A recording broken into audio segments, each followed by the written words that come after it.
밥값도 못하는 놈이 감히 거지 노릇도 제대로 못해! 장터 한복판 매질을 당하는 아이를 보며 과부는 직감합니다. 저 아이는 이곳에 있을 아이가 아니다. 때리지 마시오. 이 아이를 제가 백냥에 사겠습니다. 과부는 기와집 한 채 값을 주고 아기를 사왔습니다.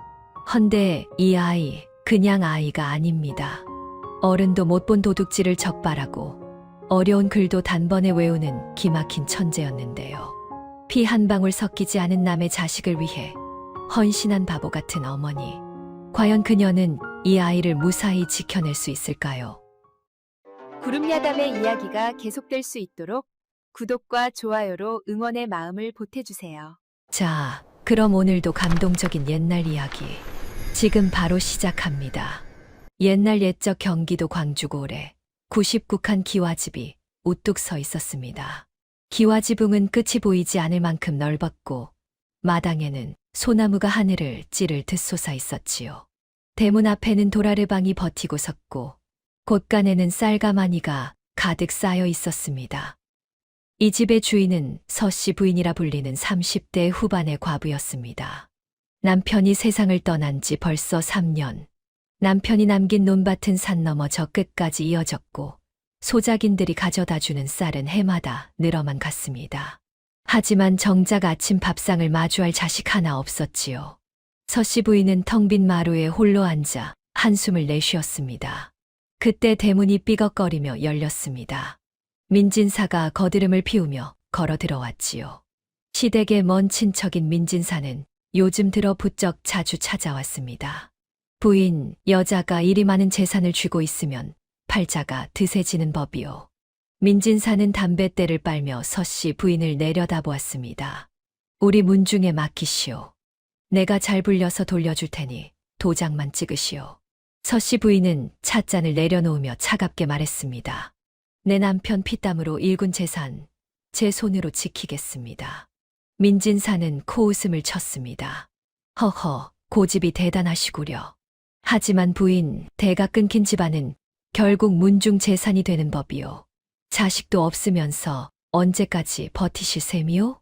서씨 부인은 대꾸하지 않았습니다. 민진사는 더 할 말이 없다는 듯 일어서서 나갔지요.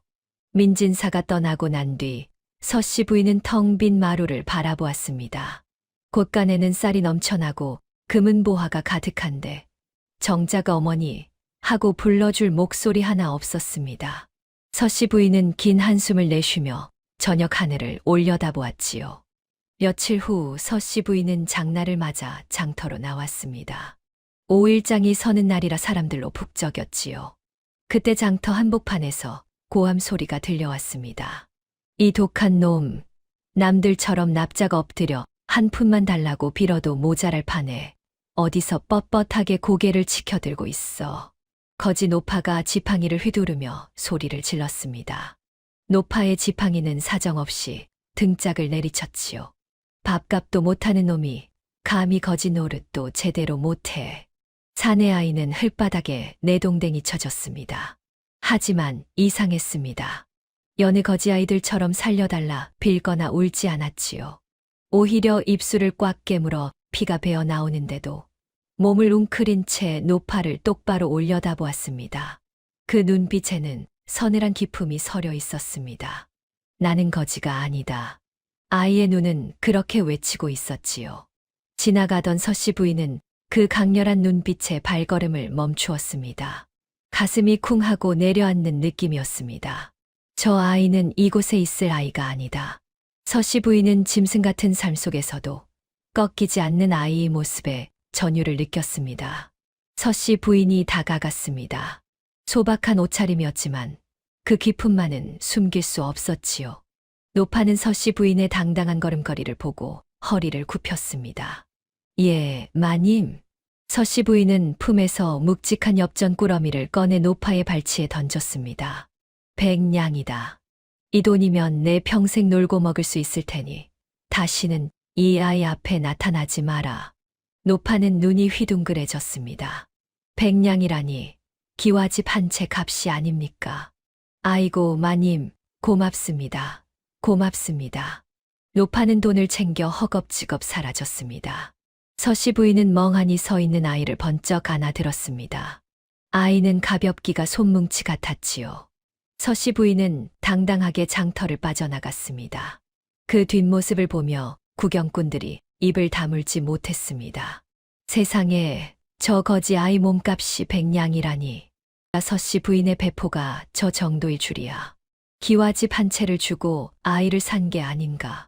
수군거림이 장터에 퍼졌지만 서씨 부인은 아랑곳하지 않았습니다. 품에 안긴 아이의 심장 소리가 또각또각 들렸습니다. 서씨 부인은 아이를 더 꽉 껴안았지요.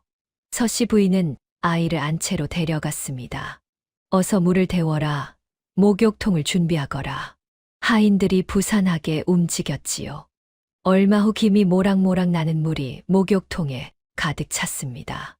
서씨 부인은 아이의 옷을 벗기려 했습니다.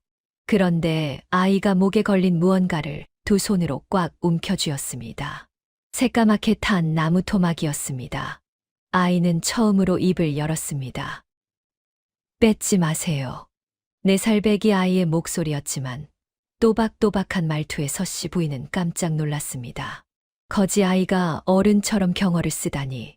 서씨 부인은 아이의 눈을 들여다보았습니다. 경계와 두려움이 가득했지요.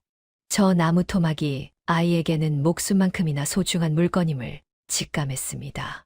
서씨 부인은 따뜻하게 웃었습니다.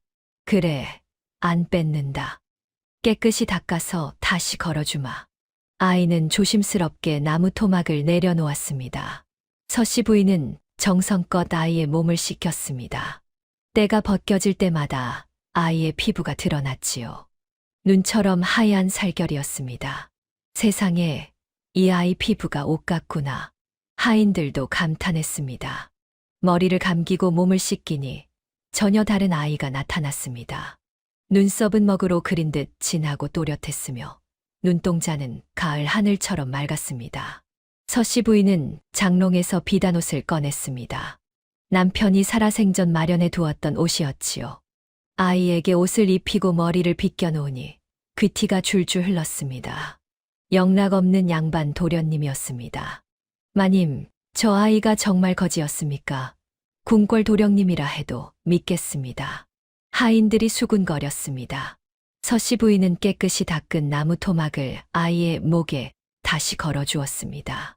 아이는 나무 토막을 꼭 쥐며 서씨 부인을 올려다보았지요. 그 눈빛에 감사와 신뢰가 담겨 있었습니다. 서씨 부인은 아이를 꼭 껴안았습니다. 오늘부터 내 이름은 동주다. 가문의 기둥이 되어달라는 뜻이란다. 아이는 고개를 끄덕였습니다. 예, 어머니. 또박또박한 목소리였습니다. 서씨 부인의 눈시울이 붉어졌지요. 평생 듣고 싶었던 그 한마디를 이제야 듣게 되었습니다. 서씨 부인은 동주를 더욱 꽉 안았습니다. 100냥이 아깝지 않았습니다. 아니, 1000냥을 주었어도 아깝지 않았을 것입니다. 계절이 바뀌어 가을이 찾아왔습니다. 동주는 어느새 서씨 부인 집에 익숙해졌습니다. 여전히 말수는 적었지만 서씨 부인을 따라다니며 세상을 배워나갔지요. 추수가 끝나고 소장료를 거두는 날이었습니다. 민진사가 찾아왔습니다. 서씨 부인의 논바지 일부를 관리한다는 핑계로 소장료 일부를 떼어가곤 했지요. 부인, 올해 수확이 좋았소이다. 소장료를 가져왔으니 확인하시구려. 마당에 쌀가마니들이 쌓였습니다. 민진사는 일부러 서씨 부인을 안채로 불러들였습니다. 부인, 문서에 도장을 찍으시구려. 올해 소장료가 몇 가마니인지 적어야 하지 않겠소. 서씨 부인이 안채로 들어가자 민진사는 재빨리 움직였습니다. 하인들을 뒷문으로 보내 쌀가마니 3개를 몰래 빼돌렸지요. 그리고는 남은 가마니들을 흐트러뜨려 마치 처음부터 그 개수였던 것처럼 만들었습니다. 흐흐, 이 정도면 눈치 못 챌 것이다. 민진사는 흐뭇한 표정을 지었습니다. 서씨 부인이 도장을 들고 마당으로 나왔습니다. 쌀가마니들을 둘러보았지만 이상한 점을 발견하지 못했지요. 그때였습니다. 마루에서 붓장난을 하던 동주가 민진사를 가리켰습니다. 아저씨, 또박또박한 목소리였습니다. 민진사는 짜증스럽게 쳐다보았지요. 왜 그러느냐? 동주는 고개를 갸웃거리며 말했습니다. 아저씨, 그림이 달라졌습니다. 그림, 무슨 그림 말이냐? 동주는 기둥을 가리켰습니다. 아까 어머니께서 안으로 들어가실 때는 쌀가마니가 저기 기둥 그림자까지 찼습니다. 그런데 지금은 한 뼘이 비었습니다. 민진사의 얼굴이 굳어졌습니다. 동주는 천진난만하게 물었습니다. 쌀이 발이 달려 도망이라도 갔습니까? 서씨 부인이 깜짝 놀라 쌀가마니들을 세기 시작했습니다. 과연 세 가마니가 모자랐지요. 민진사, 이게 어찌 된 일이오? 민진사는 식은땀을 흘리며 뒷걸음질 쳤습니다. 아니, 그게 하인들이 잘못 세웠나 보. 지금 당장 빼돌린 쌀을 가져오시오. 그러지 않으면 관아에 고발하겠소. 민진사는 허둥지둥 뒷문으로 달려갔습니다. 얼마 후 쌀가마니 세 개를 끌고 와서는 황급히 대문을 빠져나갔지요. 서씨 부인은 마루로 다가가 동주를 안아들었습니다. 동주야, 네가 어찌 알았느냐? 동주는 고개를 갸웃거렸습니다. 그냥 그림이 달랐습니다. 해가 저기 있을 때 그림자가 여기까지 왔는데 지금은 그림자가 짧아졌는데도 쌀이 줄어들었습니다. 서씨 부인은 전율했습니다. 4살짜리 아이가 햇빛의 위치와 그림자의 길이 그리고 쌀가마니의 위치까지 모두 기억하고 있다니 이것은 보통 아이가 아니었습니다. 서씨 부인은 동주를 꽉 껴안았습니다. 너가 우리 집의 보물이구나. 동주는 서씨 부인의 품에 안겨 고개를 끄덕였습니다. 그 얼굴의 수줍은 미소가 번졌지요. 한여름 구름 한 점 없는 땡볕이 내리쬐는 대낮이었습니다. 4살배기 동주가 끙끙대며 장독대 뚜껑을 닫고 있었지요. 동주야, 맑은 날에 무엇을 하느냐? 동주는 진지한 얼굴로 말했습니다. 어머니, 흙에서 물 비린내가 납니다. 개미들도 짐을 싸서 마루로 올라옵니다. 보통 사람이라면 흘려들었을 말이지만 서씨 부인은 달랐습니다. 쌀가마니 개수를 마치던 아이의 영민함을 믿었지요. 동주야, 비가 온다는 것이냐? 서씨 부인의 물음에 동주는 고개를 끄덕였습니다. 예, 흙이 그렇게 말합니다. 서씨 부인은 하늘을 올려다보았습니다. 여전히 쨍쨍한 햇살뿐이었지만 서씨 부인은 지체하지 않았습니다. 모두 들어라. 서씨 부인이 하인들을 불렀습니다. 동주 말이 맞을 것이다. 당장 둑을 살피고 틈새가 있으면 흙을 다져라. 곳간의 쌀은 높은 곳으로 옮기고 마당의 농기구도 사랑채 마루 밑으로 들이거라. 하인들은 의아해했지만 서씨 부인의 명을 따랐습니다. 오후 내내 부산하게 움직였지요. 둑을 보수하고 쌀가마니를 옮기고 물건들을 높은 곳으로 올렸습니다. 그리고 그날 밤 거짓말처럼 하늘이 뚫린 듯 폭우가 쏟아졌습니다. 우르르 쾅쾅 천둥번개와 함께 쏟아진 비에 아랫마을은 쑥대밭이 되었고 곡식이 떠내려가 아수라장이 되었습니다. 하지만 미리 대비한 서씨 부인네 집만은 멀쩡했지요. 다음 날 아침 마을 사람들은 입을 다물지 못했습니다. 세상에, 내 살배기가 그것을 안다니. 하늘이 낸 효자로구나. 저 아이는 보통 아이가 아니야. 소문은 삽시간에 퍼졌습니다. 광주고을에 신동이 났다는 이야기가 온 마을에 떠돌았지요. 서씨 부인은 동주를 꼭 안았습니다. 아이의 작은 몸에서 따뜻한 온기가 느껴졌습니다. 이 아이는 하늘이 내게 보낸 선물이다. 서씨 부인은 확신했습니다. 계절이 바뀌고 동주는 어느덧 5살이 되었습니다. 서씨 부인은 동주를 마을 서당에 보내기로 했지요. 동주야, 오늘부터 서당에 다니며 글을 배워야 한다. 훈장님 말씀 잘 듣고 형님들과 사이좋게 지내거라. 동주는 또박또박 대답했습니다. 예, 어머니. 열심히 배우겠습니다.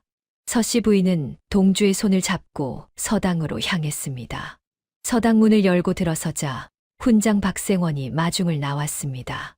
40줄에 접어든 선비였지요.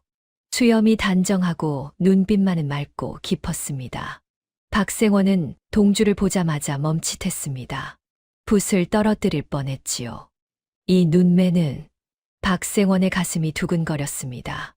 동주의 눈매와 이마, 그리고 그를 대하는 진지한 태도가 누군가를 닮았습니다. 스승님의 젊은 시절과 판박이가 아닌가. 박생원은 한때 한양에서 홍대감의 총애를 받던 제자였습니다. 하지만 벼슬길의 비정함에 환멸을 느끼고 고향으로 낙향했지요. 그래도 스승님의 얼굴만은 잊을 수가 없었습니다. 박생원은 동주를 자리에 앉히고 간단한 시험을 해보았습니다. 서당 형들이 읽고 있는 소학의 한 구절을 읽어주었지요. 부모에게 효도하고 어른을 공경하라. 동주는 한 번 듣고는 그대로 따라 읊었습니다. 부모에게 효도하고 어른을 공경하라. 발음도 억양도 끊어있는 것까지 정확히 똑같았습니다. 박생원은 깜짝 놀랐습니다. 더 긴 구절을 읽어주었지요. 군자는 의로움을 따르고 소인은 이익을 따르나니. 동주는 역시 한 번 듣고 그대로 흉내냈습니다. 뜻은 모르면서도 소리만 정확하게 따라 하는 것이었지요. 이것은 예사 아이가 아니다. 박생원은 확신했습니다. 서당이 끝나고 서씨 부인이 동주를 데리러 왔습니다. 군장님, 우리 동주가 말썽을 부리지는 않았습니까? 아닙니다, 부인. 동주는 총명하기 이를 데 없습니다. 박생원은 진심으로 감탄했습니다. 서씨 부인은 고마움의 차를 대접하고자 했습니다. 박생원을 사랑채로 안내하고 직접 찻잔을 따라 건넸지요. 그때였습니다. 박생원이 찻잔을 받으며 서씨 부인의 손을 우연히 보게 되었습니다. 고운 비단 저고리와 단아한 얼굴과는 달리 손마디가 거칠었습니다. 아이를 키우고 집안을 건사하느라 거칠어진 손이었지요. 손톱 밑에는 흙이 조금 묻어 있었고 손가락 마디는 붉게 트여 있었습니다. 겉은 귀부인이나 그 속은 자식을 위해 뼈를 깎는 어미로구나. 박생원의 가슴 한 구석이 따뜻해졌습니다. 과부의 몸으로 홀로 아이를 키우며 재산을 지키고 집안을 꾸려가는 일이 얼마나 고되겠습니까? 하지만 서씨 부인은 한 번도 내색하지 않고 의연하게 살아가고 있었습니다. 박생원은 그 희생과 외윤의 강한 성품에 인간적인 호감과 연민을 동시에 느꼈습니다. 부인, 동주를 제대로 가르쳐 보겠습니다. 이 아이는 분명 큰 인물이 될 것입니다. 서씨 부인은 고개를 숙였습니다. 고맙습니다, 훈장님. 박생원은 찻잔을 들며 서씨 부인을 물끄러미 바라보았습니다. 무언가 말하고 싶었지만 차마 입 밖으로 내지 못했지요. 대신 마음속으로 다짐했습니다. 이 아이와 이 부인을 지켜야겠다. 며칠 후 마을 주막에서 소란이 일었습니다. 백냥을 받고 타지로 떠났던 거지 노파가 돌아온 것이었습니다. 도박판에서 돈을 다 날리고 다시 구걸하러 온 것이지요. 노파는 주막 앞에 주저앉아 손을 비볐습니다. 아이고, 배고파. 누가 좀 도와주시구려. 지나가던 사람들이 노파를 알아보았습니다. 서씨 부인한테 백냥 받고 아이를 판 노파가 아니냐? 백냥을 다 날렸단 말이냐? 노파는 고개를 떨구고 있었습니다. 그때 민진사가 지나가다 노파를 발견했습니다. 민진사의 눈이 번뜩였지요. 이 노파라면 동주의 출신을 알 것이다. 민진사는 노파의 팔을 붙들고 후미진 곳으로 끌고 갔습니다. 인연, 너 서씨 부인한테 판 그 아이가 어디서 온 놈이냐? 노파는 겁에 질려 고개를 저었습니다. 모르겠습니다. 민진사가 노파의 멱살을 잡았습니다. 거짓말 말고 사실대로 불어라. 안 그러면 관아에 넘겨 곤장을 맞게 하겠다. 노파는 벌벌 떨며 입을 열었습니다. 4년 전이었습니다. 한양에서 구걸하고 있었는데 어느 큰 댁 뒷문에서 하인이 저를 불렀습니다. 어느 댁이냐? 홍대감 댁이었습니다. 민진사의 눈이 더욱 커졌습니다. 홍대감이라니, 그 한양의 정승 홍대감 말이냐? 그렇습니다. 하인이 갓난아기를 제게 넘겨주며 말했습니다. 이 아이를 멀리 데려가 아무도 모르게 키우든지 아니면 버리든지 하라고 했습니다. 노파는 떨리는 목소리로 계속했습니다. 하인이 은자 몇 냥을 주며 절대 누구한테도 말하지 말라고 했습니다. 그런데 제가 아이를 키울 형편이 안 되어서 그냥 데리고 다니며 구걸을 시켰습니다. 아이가 홍대감 댁 핏줄이라는 증거가 있느냐? 노파는 고개를 끄덕였습니다. 포대기 귀퉁이에 붉을 홍자가 수놓아져 있었습니다. 비단실로 고운 글씨체로 말입니다. 민진사는 쾌재를 불렀습니다. 하하하, 그렇다면 동주는 천하의 홍대감 댁 서자가 아니냐? 민진사의 머릿속이 빠르게 돌아갔습니다. 홍대감이 아들을 잃었다는 소문은 들었다. 역병으로 죽었다고 했지. 하지만 진실은 누군가 아이를 몰래 내다 버린 것이었구나. 민진사는 노파의 입을 막았습니다. 인연, 이 일을 누구한테도 말하지 마라. 알겠느냐? 노파는 고개를 끄덕였습니다. 민진사는 노파에게 은자 몇 냥을 던져주고는 황급히 자리를 떠났습니다. 혼자가 된 민진사는 피식 웃었습니다. 천하의 홍대감 댁 서자라니 이건 황금알을 낳는 거이다. 민진사의 눈에 탐욕이 번뜩였습니다. 홍대감에게 알리면 돈을 받을 수 있을까? 아니다. 그것보다 더 큰 돈을 얻을 방법이 있다. 민진사는 음흉한 미소를 지었습니다.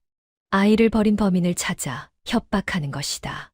아이가 살아있다는 걸 알면 가장 두려워할 사람은 바로 아이를 버린 그 사람일 테니까. 민진사는 한양으로 향하기로 마음먹었습니다. 민진사는 노파에게서 들은 이야기를 곱씹었습니다. 동주는 홍대감댁 서자다. 포대기에 홍자가 수놓아져 있었다고 했지. 민진사는 계략을 세웠습니다. 홍대감에게 직접 알리는 것은 위험하다. 청렴하신 분이라 돈을 주지 않을 것이고 오히려 나를 의심할 수도 있다. 민진사의 눈이 번뜩였습니다. 아이를 버린 범인을 찾아야 한다. 분명 본처일 것이다. 아이가 살아있다는 것을 알면 가장 두려워할 사람은 바로 그 여자다. 민진사는 피식 웃었습니다.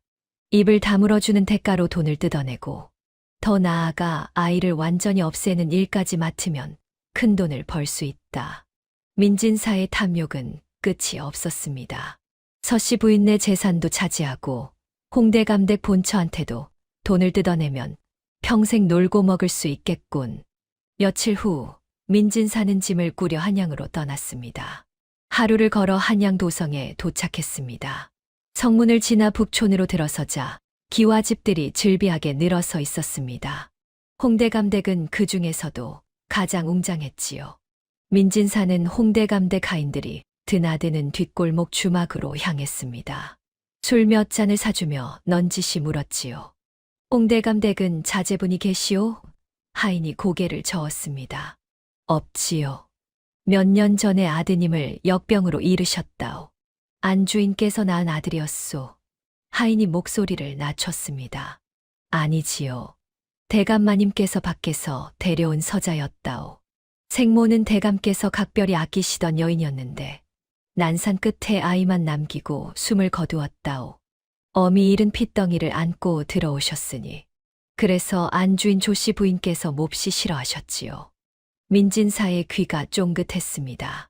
옳거니 역시 조씨 부인이 범인이구나. 민진사는 속으로 쾌재를 부르며 넌지시 물었습니다. 조씨 부인께서는 평소 어디 나가시는 곳이 있소?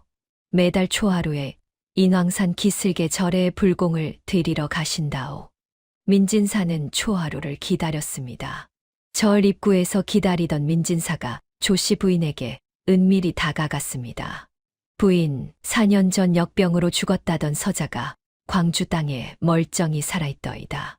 조씨 부인의 손에 들려있던 염주가 툭 하고 바닥으로 떨어졌습니다. 무슨 헛소리냐. 거지 노파가 다 불더군요. 포대기에 수놓인 붉을 홍자까지 말입니다. 조씨 부인의 얼굴이 사색이 되었습니다. 남편을 속이고 천륜을 어긴 죄가 드러나면 끝장이었으니까요. 조씨 부인은 떨리는 손으로 민진사를 절 뒤편으로 데려갔습니다. 원하는 게 무엇이냐? 은자 한 궤짝. 그리고 민진사의 눈에 살기가 스쳤습니다. 제 입을 막는 것만으로는 부족하지요. 아이가 살아있는 한 언제든 사단이 날 테니까요. 조씨 부인은 입술을 깨물며 은자 거래를 받아들였습니다. 그 아이를 쥐도 새도 모르게 없애라. 성공하면 평생 먹을 돈을 주겠다. 탐욕에 눈이 먼 민진사와 자신의 죄를 덮으려는 조씨 부인. 두 사람의 추악한 거래가 성사되었습니다. 홍대감댁 안채, 조씨 부인은 밤새 잠을 이루지 못했습니다. 민진사로부터 들은 말이 머릿속을 떠나지 않았지요. 서자가 살아있다니. 조씨 부인은 4년 전을 떠올렸습니다. 남편 홍대감이 밖에서 갓난 아기를 데려왔을 때 조씨 부인의 분노는 하늘을 찔렀습니다. 자신은 10년을 기다려도 아들을 낳지 못했는데 천한 계집이 낳은 아이를 데려오다니. 조씨 부인은 하인을 시켜 아이를 내다 버렸습니다. 그리고 남편에게는 아이가 역병으로 죽었다고 거짓말을 했지요. 남편은 슬퍼했지만 조씨 부인은 마음이 편했습니다. 이제 그 아이는 없다. 영원히. 하지만 지금 그 아이가 살아있다는 것이 아닙니까? 조씨 부인의 손이 떨렸습니다. 만약 남편이 알게 된다면 생각만 해도 끔찍했습니다. 남편을 속인 죄, 아이를 버린 죄. 집에서 쫓겨나는 것은 시간 문제였습니다.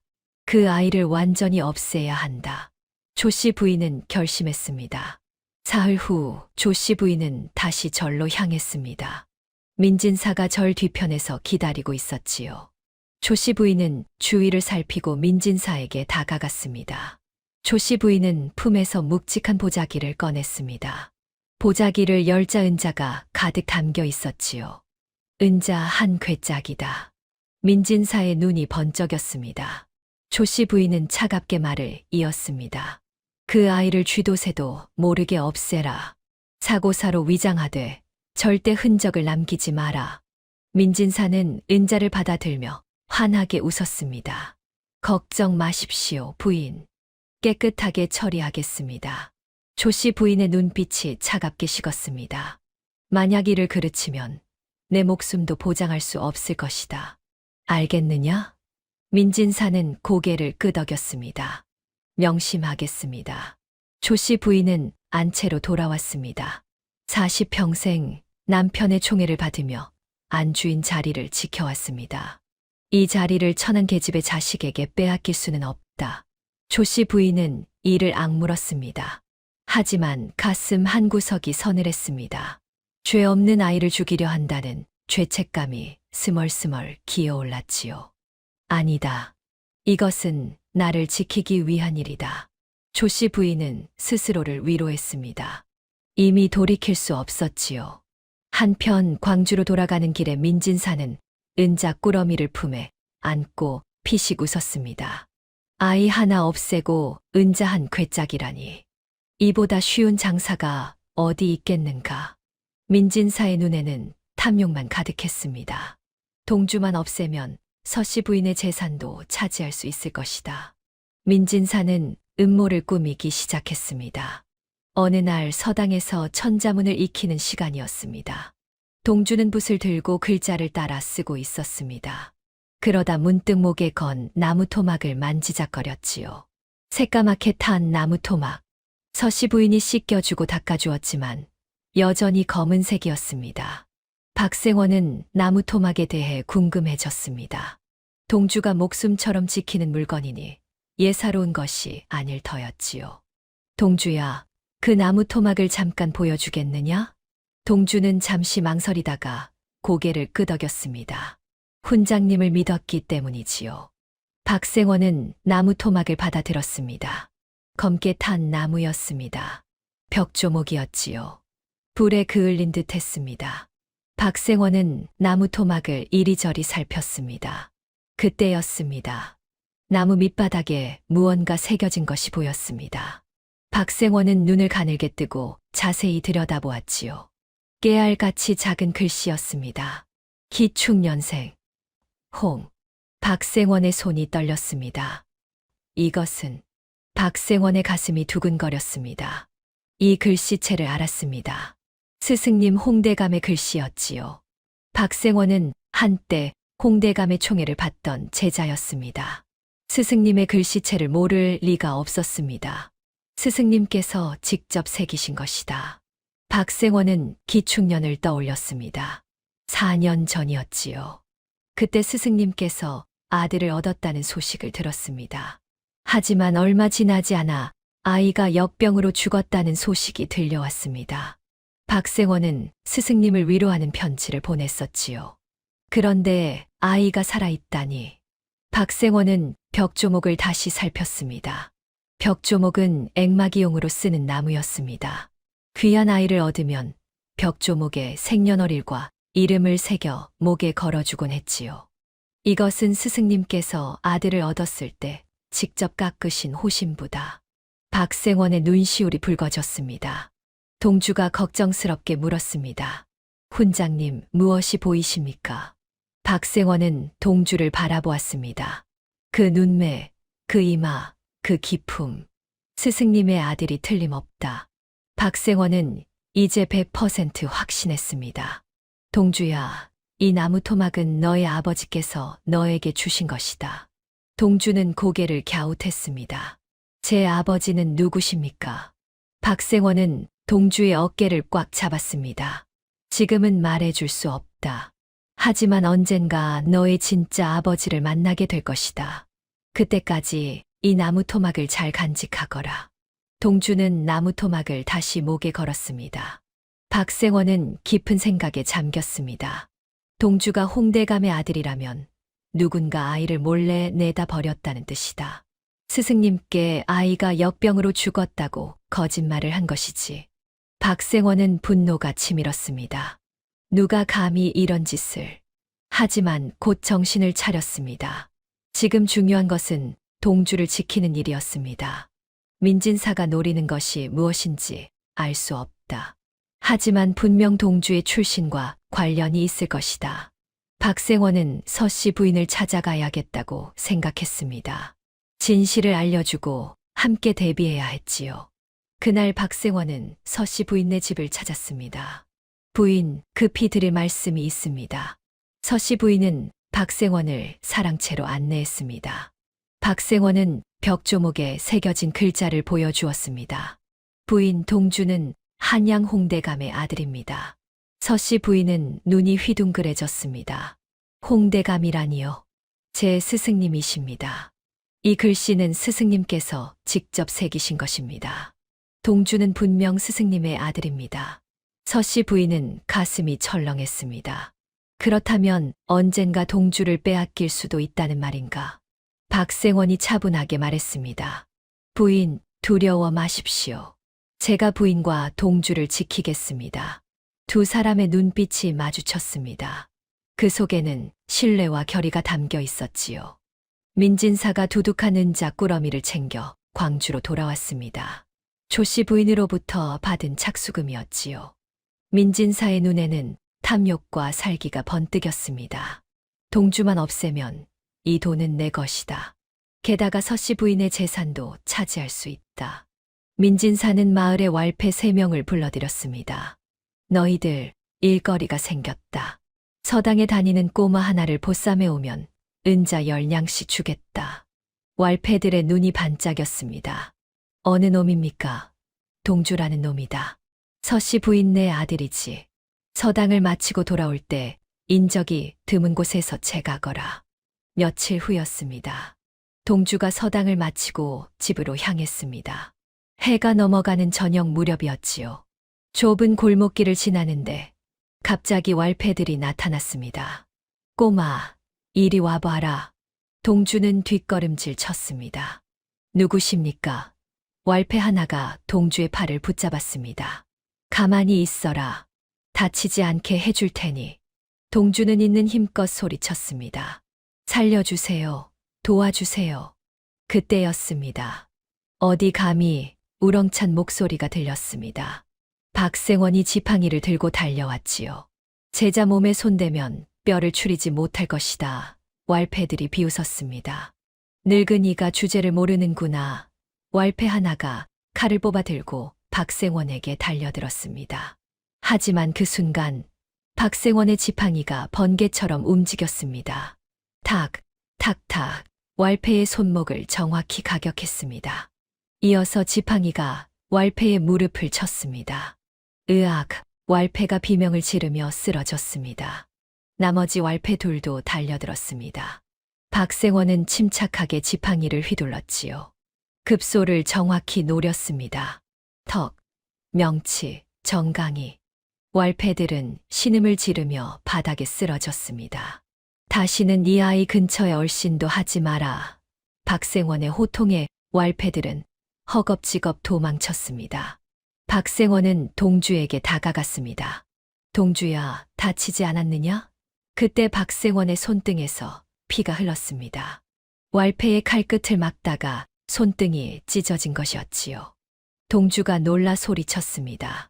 훈장님, 피가 납니다. 괜찮다. 작은 상처일 뿐이다. 박생원은 동주의 손을 잡고 서씨 부인네 집으로 향했습니다. 서씨 부인은 박생원의 손등에서 흐르는 피를 보고 깜짝 놀랐습니다. 이게 어찌 된 일입니까? 동주가 떨리는 목소리로 말했습니다. 어머니, 나쁜 사람들이 저를 잡아가려 했는데 훈장님께서 구해주셨습니다. 서씨 부인의 얼굴이 하얗게 질렸습니다. 세상에, 서씨 부인은 주저없이 자신의 치마폭을 푹 찢었습니다. 그리고는 박생원의 손을 잡아 상처를 지혈했지요. 서씨 부인의 손이 미세하게 떨렸습니다. 훈장님 덕분에 제 목숨 같은 아이를 살렸습니다. 이 은혜를 어찌 갚아야 할지. 박생원은 서씨 부인의 떨리는 손을 느꼈습니다. 가슴이 뜨거워졌지요. 부인, 고개 드십시오. 박생원은 그윽한 눈빛으로 서씨 부인을 바라보았습니다. 아이를 지키는 것이 곧 부인을 지키는 길 아니겠습니까? 앞으로는 제가 그림자가 되어 지켜드리리다. 서씨 부인의 얼굴이 붉어졌습니다. 박생원의 말에는 단순한 예의 이상의 무언가가 담겨 있었습니다. 서씨 부인은 가슴이 두근거렸지요. 고맙습니다, 훈장님. 서씨 부인은 정성껏 박생원의 상처를 씻기고 약을 발랐습니다. 그리고는 깨끗한 천으로 감아주었지요. 두 사람 사이에 끈끈한 신뢰 이상의 감정이 싹 텄습니다. 서씨 부인은 박생원의 든든한 어깨를 보며 생각했습니다. 혼자가 아니구나. 내게도 의지할 사람이 생겼구나. 납치가 실패하자 민진사는 이를 갈았습니다. 이 정도로 포기할 내가 아니다. 민진사는 더 확실한 방법을 생각했습니다. 불을 지르는 것이다. 사고로 위장하면 아무도 의심하지 않을 것이다. 한밤중이었습니다. 마을이 깊은 잠에 빠진 시각 민진사는 서씨 부인네 집 담장을 넘었습니다. 사랑채로 다가가 사방을 살폈습니다. 아무도 없었지요. 민진사는 품에서 부싯돌을 꺼냈습니다. 사랑채 처마 밑에 마른 짚을 쌓아두고 불을 붙였습니다. 타닥타닥. 불길이 순식간에 번져나갔습니다. 민진사는 재빨리 담장을 넘어 사라졌습니다. 얼마 지나지 않아 불길이 사랑채를 집어삼켰습니다. 매캐한 연기가 하늘로 치솟았지요. 불이야, 불이야. 하인들의 외침이 밤하늘을 가르며 울려 퍼졌습니다. 불길이 하늘 높이 치솟았지요. 마을 전체가 소란스러워졌습니다. 불빛과 외침 소리에 동네 사람들이 하나둘 깨어나 달려왔습니다. 박생원도 집에서 창문 너머로 불빛을 보고 깜짝 놀라 뛰쳐나왔습니다. 서씨 부인 댁 쪽이다. 박생원은 헐레벌떡 달려왔습니다. 안채에서 자고 있던 서씨 부인이 깜짝 놀라 깨어났습니다. 창문 밖이 환했습니다. 세상에, 서씨 부인은 동주의 방으로 달려갔습니다. 동주는 연기 때문에 기침을 하며 깨어났지요. 동주야, 무서워 마라. 서씨 부인은 숨을 참고 동주를 꽉 안은 채 마당으로 뛰쳐나왔습니다. 박생원은 서씨 부인과 동주가 마당에 무사히 있는 것을 확인하고 안도했습니다. 하인들과 동네 남정네들이 모여들었습니다. 물을 길어 불을 끄기 시작했지요. 사랑채는 절반이 타버렸습니다. 서씨 부인은 그을음이 온몸에 묻어 엉망이었습니다. 속저고리가 땀에 젖어 있었고 머리카락은 흐트러져 어깨로 늘어졌지요. 동네 남정네들이 보는 앞에서 수치스러운 모습이었습니다. 하지만 서씨 부인은 그런 것에 신경 쓸 겨를이 없었습니다. 그때 박생원이 말없이 다가왔습니다. 박생원은 자신의 겉옷인 도포를 벗어 서씨 부인의 어깨에 덮어주었습니다. 밤 공기가 찹니다. 부인께서 쓰러지시면 동주는 누가 키웁니까? 강건하셔야 합니다. 박생원의 목소리는 차분했지만 그 속에는 깊은 걱정이 담겨 있었습니다. 서씨 부인은 박생원의 체온이 남은 도포 자락을 꽉 움켜쥐었습니다. 두려움이 밀려왔습니다. 동주를 잃을 뻔했다는 공포, 또 누군가 공격해올지 모른다는 불안감이 가슴을 짓눌렀지요. 서씨 부인은 떨리는 목소리로 말했습니다. 훈장님, 박생원은 서씨 부인의 어깨를 꽉 잡았습니다. 제가 곁에 있습니다. 두려워 마십시오. 서씨 부인은 박생원을 바라보았습니다. 그의 눈빛은 단호했고 든든했습니다. 서씨 부인은 그제야 긴장이 풀렸습니다. 도포 자락을 더 꽉 움켜쥐며 박생원에게 의지했지요. 서씨 부인의 눈에서 눈물이 흘러내렸습니다. 오늘 밤은 제가 마당에서 지키겠습니다. 안심하고 쉬십시오. 서씨 부인은 고개를 끄덕였습니다. 박생원은 밤새 마당에 앉아 사랑채를 지켰습니다. 다시는 동주와 서씨 부인에게 위험이 닥치지 않도록 말이지요. 서씨 부인은 박생원의 뒷모습을 바라보았습니다. 든든했습니다. 그리고 마음이 따뜻해졌지요. 불이 난 다음 날 아침이었습니다. 서씨 부인은 밤새 한숨도 자지 못했습니다. 동주를 꼭 안고 있었지만 가슴이 두근거리고 손이 떨렸지요. 또 불을 지를지도 모른다. 다음번에는 정말 동주를 잃을지도 모른다. 공포가 밀려왔습니다. 서씨 부인은 박생원을 급히 불렀습니다. 부인, 무슨 일이십니까? 서씨 부인은 떨리는 목소리로 말했습니다. 더는 지체할 수 없습니다. 당장 아이를 데리고 한양 대감마님 댁으로 갑시다. 이곳에 있으면 동주가 죽을지도 모릅니다. 하지만 박생원은 단호하게 고개를 저었습니다. 부인, 아니 됩니다. 서씨 부인이 눈을 크게 떴습니다. 왜요? 홍대감 댁에 가서 모든 것을 말씀드리면 되지 않습니까? 박생원이 서씨 부인에게 설명했습니다. 부인, 지금 한양으로 가는 것은 제 발로 호랑이, 아가리의 머리를 들이미는 격입니다. 박생원은 차분하게 설명했습니다. 안주인 조씨 부인의 눈과 귀가 도성 곳곳에 깔려 있습니다. 부인과 동주가 한양으로 향한다는 소식이 들리는 즉시 그쪽에서 먼저 움직일 것입니다. 하지만 대감님을 뵙기도 전에 쥐도 새도 모르게 당할 것입니다. 한양은 그들의 땅입니다. 우리가 들어가는 순간 우리는 덫에 걸린 쥐나 다름없습니다. 서씨 부인은 입술을 깨물었습니다. 박생원이 말을 이었습니다. 며칠 뒤 홍대감께서 이곳 광주 향교로 시차를 오십니다. 수많은 유림과 백성이 지켜보는 그곳만이 놈들이 감히 아이를 해치지 못할 유일한 장소입니다. 공개된 장소에서 대감님을 만나야 합니다. 그때까지 죽은 듯 웅크리고 기다려야 합니다. 민진사에게 우리가 두려워하고 있다는 것을 보여주어야 합니다. 그래야 방심할 것입니다. 서씨 부인은 고개를 끄덕였습니다. 알겠습니다. 훈장님 말씀을 따르겠습니다. 박생원은 안도했습니다. 그날 오후 박생원은 동주를 불렀습니다. 동주야, 이리 오너라. 동주는 박생원 앞에 무릎을 꿇고 앉았습니다. 6살이 된 동주는 제법 의젓해져 있었지요. 박생원은 동주를 똑바로 바라보았습니다. 동주야, 훗날 아버지를 뵙게 되면 이 시를 꼭 읊어야 한다. 이것만이 너와 내 어머니를 살릴 길이다. 동주는 진지한 표정으로 고개를 끄덕였습니다. 박생원은 천천히 시를 읊었습니다. 진흙탕 속에서도 연꽃은 향기를 잃지 않으니 그대 어찌 나를 버렸다 말하는가. 하늘이 정한 인연은 끊을 수 없으니 언젠가 다시 만날 날을 기다리노라. 동주는 한 번 듣고 그대로 따라 읊었습니다.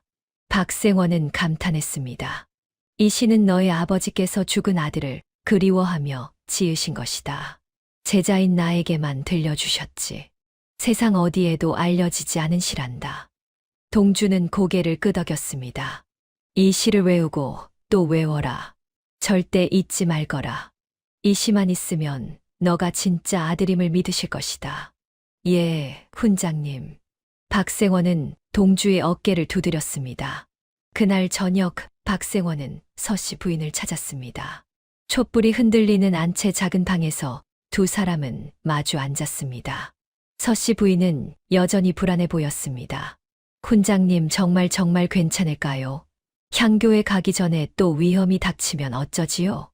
박생원은 서씨 부인의 손을 잡았습니다. 부인, 제가 있습니다. 박생원은 굳건한 눈빛으로 서씨 부인을 바라보았습니다. 만약 이 일로 화를 입게 된다면 모든 죄와 벌은 제가 안고 가겠습니다. 서씨 부인의 눈시울이 붉어졌습니다. 박생원은 더욱 단호하게 말했습니다. 부인과 동주는 털끝 하나 다치지 않게 제 목숨을 걸고 지키겠습니다. 이것은 제 맹세입니다. 서씨 부인은 눈물이 흘러내렸습니다.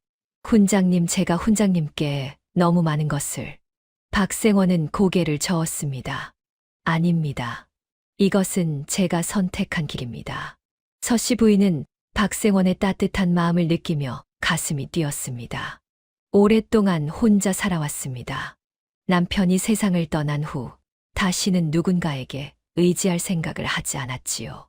하지만 박생원은 달랐습니다. 든든했고 따뜻했고 믿을 수 있었습니다. 서씨 부인은 떨리는 목소리로 말했습니다. 고맙습니다, 훈장님. 훈장님이 계셔서 제가 버틸 수 있습니다. 박생원은 조용히 웃었습니다. 말하지 않아도 알 수 있었습니다. 두 사람의 마음이 같은 곳을 향하고 있다는 것을 말이지요. 며칠이 지났습니다. 광주 고을에 소문이 퍼졌습니다. 한양에서 홍대감께서 향교 시차를 오신다는 소식이었지요. 홍대감께서 직접 오신다니, 그 청렴한 정승 어른께서 말이지. 마을 사람들이 술렁거렸습니다. 박생원은 서씨 부인을 찾아왔습니다. 부인, 드디어 때가 왔습니다. 서씨 부인은 동주에게 가장 좋은 비단옷을 입혔습니다. 머리를 빗기고 목에 건 벽조목을 정성껏 닦아주었지요. 동주야, 훈장님께 배운 시를 잊지 않았느냐? 동주는 또박또박 대답했습니다. 예, 어머니. 잊지 않았습니다. 한편 민진사도 홍대감의 행차 소식을 들었습니다. 민진사는 불안했습니다. 만약 서씨 부인이 향교로 간다면? 민진사는 조씨 부인에게서 받은 은자를 생각했습니다. 이를 완수하지 못하면 목숨이 위태로웠지요. 민진사는 왈패들을 다시 불렀습니다. 너희들 오늘 향교 주변을 지켜라. 서씨 부인과 동주가 나타나면 즉시 알려라. 왈패들이 고개를 끄덕였습니다. 그리고 절대 홍대감 앞에 나타나지 못하게 막아라. 무슨 수를 써서라도. 향교 시찰날이 밝았습니다. 해가 중천에 떠올랐을 때 홍대감의 행차가 광주 향교에 도착했습니다. 위험 있는 가마가 멈추고 홍대감이 내렸습니다.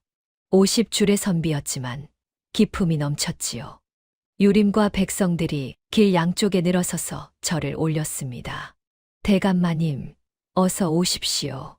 홍대감은 단정하게 예를 갖추어 답례했습니다. 향교 안으로 들어가는 홍대감. 그 뒤를 수많은 사람들이 따랐습니다. 서씨 부인은 동주의 손을 잡고 향교로 향했습니다. 박생원이 곁을 지켰지요. 향교 입구에 다다랐을 때였습니다. 민진사가 나타났습니다. 왈패 둘을 거느리고 있었지요. 어디 가시오, 서씨 부인. 서씨 부인은 당당하게 대답했습니다. 향교에 들어갈 것이오. 민진사가 비웃었습니다. 과부와 근본 없는 아이가 감히 신성한 향교에 발을 들이겠다고? 염치가 없구려. 서씨 부인은 물러서지 않았습니다. 비키시오, 민진사. 우리는 홍대감마님을 뵈러 가는 길이오. 민진사의 얼굴이 굳어졌습니다. 인연이 정말로. 민진사는 왈패들에게 눈짓했습니다. 왈패들이 서씨 부인 앞을 막아섰지요. 한 발짝도 못 가게 하겠다. 박생원이 앞으로 나섰습니다. 비키시오. 백성이 대감님을 뵙는 것은 정당한 권리요. 민진사가 고함쳤습니다. 내 인연, 여기가 어디라고 감히 과부와 근본 없는 놈이 신성한 향교에 발을 들이느냐. 썩 꺼져라. 민진사의 목소리가 크게 울려 퍼졌습니다. 향교 안에 있던 사람들이 소란을 듣고 고개를 돌렸습니다. 홍대감도 귀를 기울였습니다. 저것은 무슨 소리냐? 홍대감이 향교 입구 쪽으로 고개를 돌렸습니다. 향교 안이 소란스러워졌습니다. 민진사의 고함 소리에 유림들이 웅성거렸지요. 저것이 무슨 소란인가? 입구에서 싸움이라도 나는 건가? 홍대감이 눈살을 찌푸렸습니다. 무슨 일인지 살펴보거라. 시종이 입구로 달려갔습니다. 한편 향교 입구에서는 대치가 계속되고 있었습니다.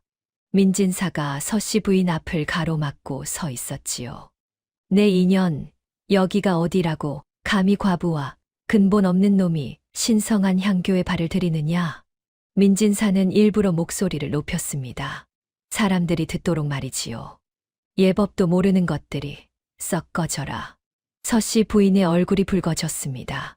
수치심과 분노가 교차했지요. 박생원이 앞으로 나서려는 순간이었습니다.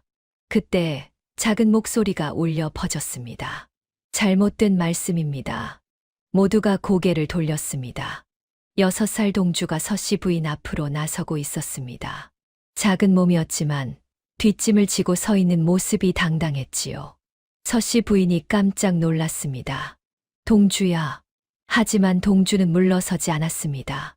민진사를 똑바로 올려다보며 큰 소리로 말했습니다. 진사 어르신.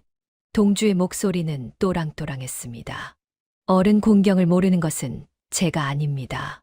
민진사가 어이없다는 듯 동주를 내려다보았습니다. 이 꼬마 녀석이 감히. 동주는 물러서지 않았습니다. 사람을 겉모습으로 차별하고 쌍욕을 하는 어르신입니다. 장내가 조용해졌습니다. 6살 아이가 어른에게 호통을 치는 모습에 모두가 입을 다물었지요. 동주는 계속 말했습니다. 공자께서 그리 가르치셨습니까? 사람을 신분으로 나누고 과부라 하여 무시하고 아이를 근본 없다 하여 내쫓으라 하셨습니까? 동주의 눈빛은 서늘했습니다. 민진사는 말문이 막혔습니다.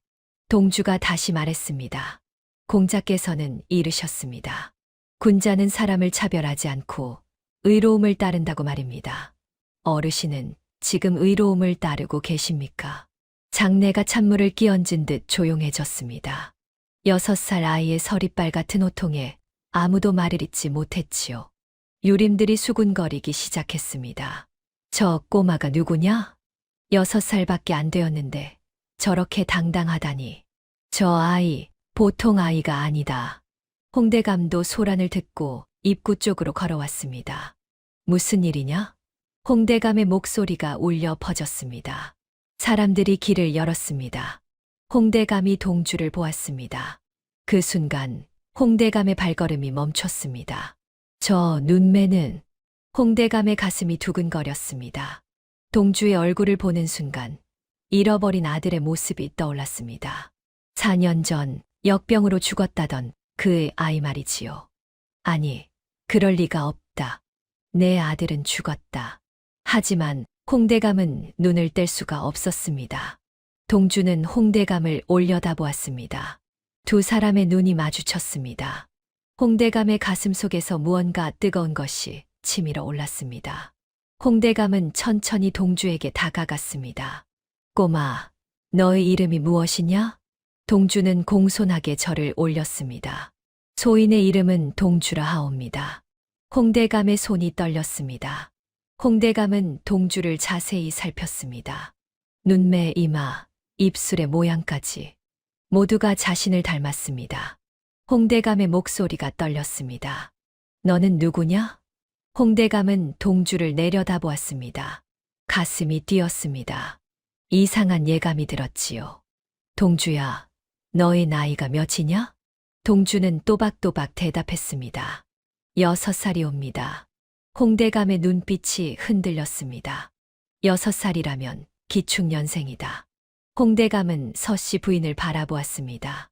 서씨 부인은 공손하게 절을 올렸습니다. 대감마님, 소인은 광주에 사는 서씨 부인이라 하옵니다. 그때 박생원이 앞으로 나섰습니다. 대감마님, 홍대감이 고개를 돌렸습니다. 박생원을 보는 순간 홍대감의 눈이 커졌습니다. 너는 박생원이 아니냐? 박생원은 깊이 절을 올렸습니다. 스승님, 그동안 안녕하셨습니까? 홍대감은 반가움과 놀라움이 교차했습니다. 그래, 너가 여기 있었구나. 그런데 이게 무슨 일이냐? 박생원은 조용히 말했습니다. 스승님, 서씨 부인께서는 4년 전 장터에서 이 아이를 거지 노파에게서 사오셨습니다. 홍대감의 몸이 굳어졌습니다. 거지 노파에게서. 박생원은 고개를 끄덕였습니다. 그렇습니다. 이 아이에게 물어보십시오. 아이가 스승님께 드릴 말씀이 있습니다. 홍대감은 동주를 다시 바라보았습니다. 동주는 깊이 숨을 들이마셨습니다. 그리고 또박또박 말하기 시작했습니다. 진흙탕 속에서도 연꽃은 향기를 잃지 않으니 그대 어찌 나를 버렸다 말하는가. 홍대감의 몸이 굳어졌습니다. 동주는 계속 시를 읊었습니다. 하늘이 정한 인연은 끊을 수 없으니 언젠가 다시 만날 날을 기다리노라. 홍대감의 손이 떨렸습니다. 내가 그 시를 얻지 않으냐? 홍대감의 목소리가 떨렸습니다. 그 시는 홍대감이 죽은 아들을 그리워하며 지은 것이었습니다. 제자인 박생원에게만 들려주었던 세상 어디에도 알려지지 않은 시였지요. 동주는 품에서 무언가를 꺼냈습니다. 검게 탄 나무 토막이었습니다. 대감마님, 이것을 보십시오. 홍대감은 떨리는 손으로 나무 토막을 받아들었습니다. 벽조목이었습니다.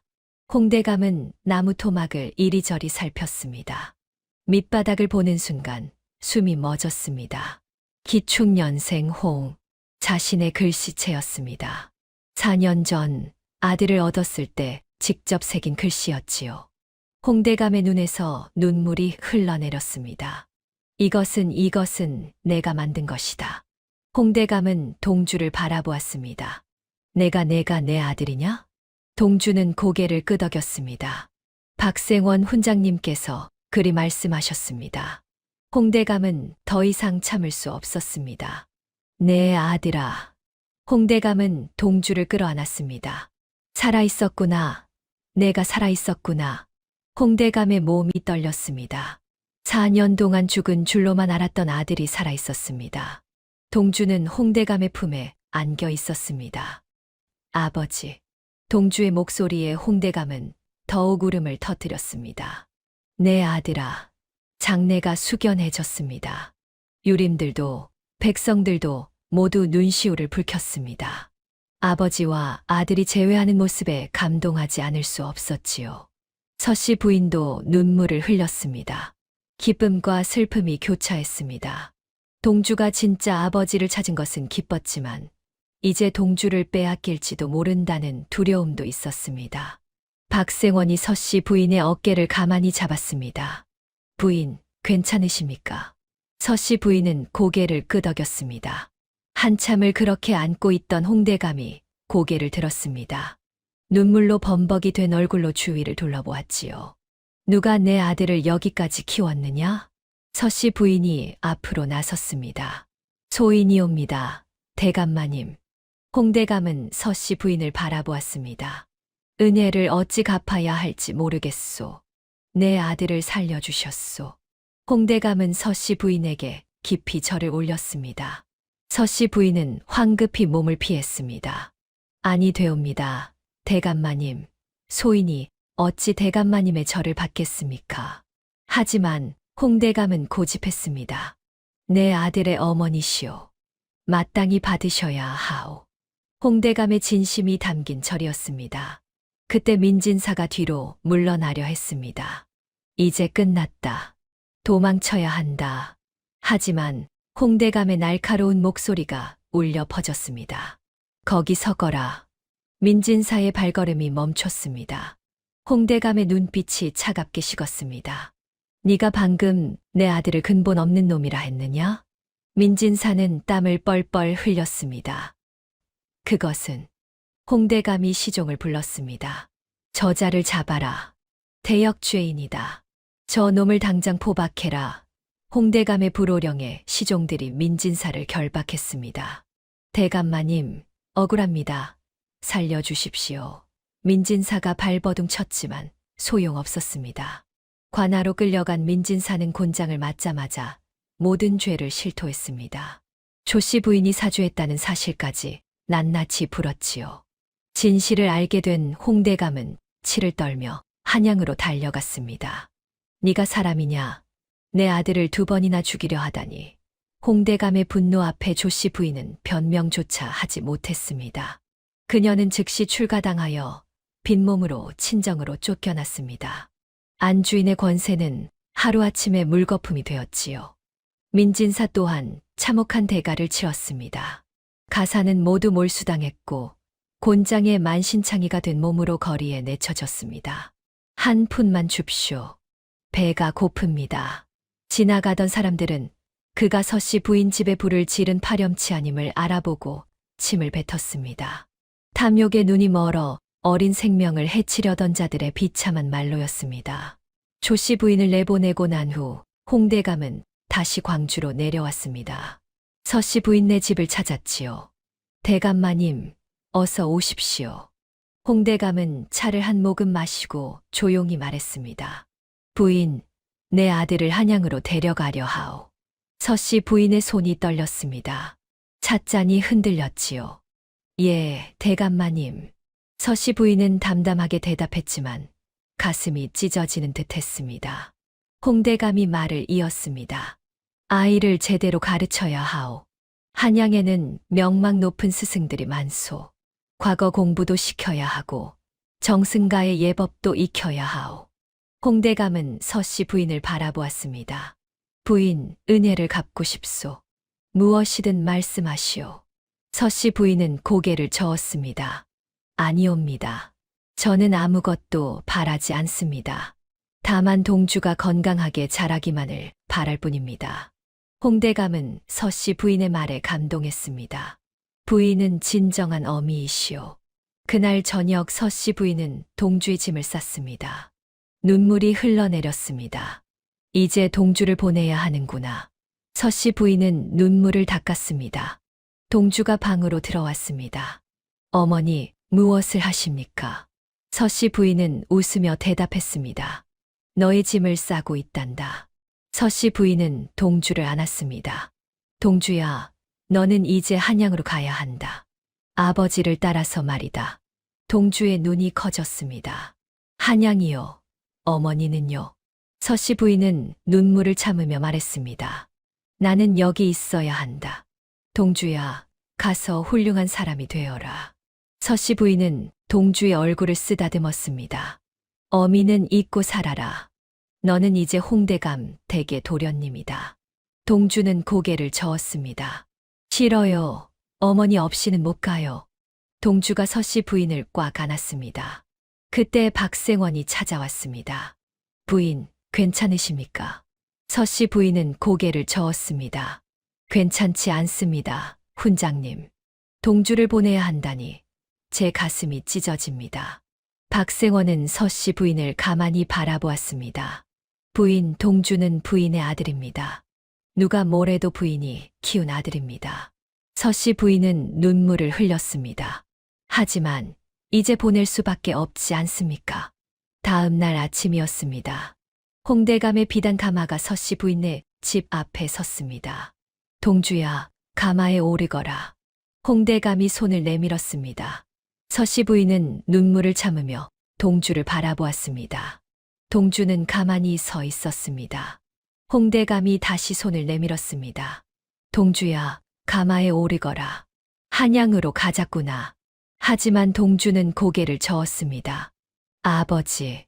동주는 고개를 들어 홍대감을 바라보았습니다. 저를 낳아주신 은혜는 하늘 같사오나 죽어가던 저를 살리고 사람으로 만드신 분은 어머니입니다. 동주의 목소리는 또박또박했습니다.